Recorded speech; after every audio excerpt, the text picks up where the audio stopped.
जदों हीर पत्ता लै बिस्मिल्लाह रहमान रहीम जदों हीर पत्ता लैके रांझे दे कोल आई तो रांझे दा जवाब हीर नूं की आंदा है, निशरा विच मंजूर ना कौल ना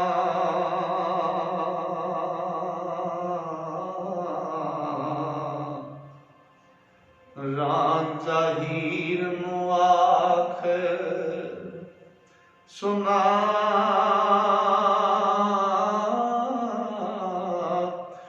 दाए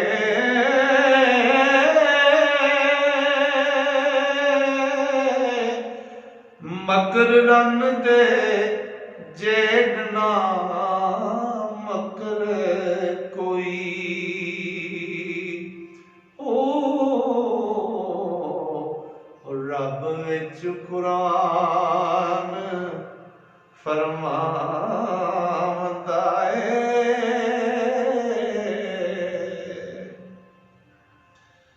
ओ मुर्शद जिन ते रंदा पुज शैतान जेड़ा अफ्तरा मकर पढ़ांदा है, और न सच्चियां नूं करन चा झूठे ते मर्दियान दे विच समांदा है।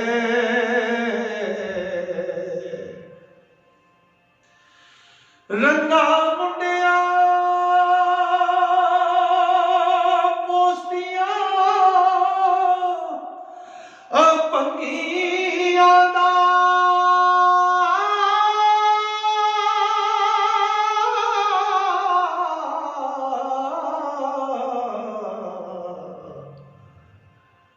इतबार ज़बान ना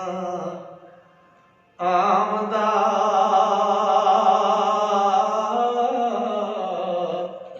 आए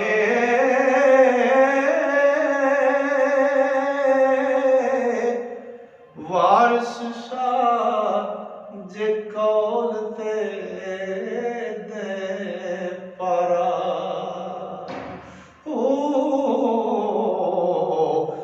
पुत मार दा चाक सदामदा है। शरा विच मंजूर ना कौल रखना रांझा हीर नूं आग सुनांदा है, मकर रन दे जेड़ ना मकर कोई रब विच कुरान फरमांदा है, मुर्शद जिन ते रन दा पुज शैतान जेड़ा अफ्तरा मकर पढ़ांदा है, रन्ना सच्चियां नूं करन चा झूठे मर्दान दे विच समांदा है, रन्ना मुंडियां पोस्तियां भंगियां दा इतबार ज़बान ना आंदा है। वारिस शाह जे कौल ते दै पारा पुत्र मार दा चाक सदांदा है। दोस्तों जेड़े दोस्त हजूर वारिस शाह दे कलाम नूं सुनना पढ़ना ते सीखना चाहते हैं, उस हजूर वारिस शाह के मुकम्मल कलाम नूं सुनना पढ़ना सीखना चाहते हैं,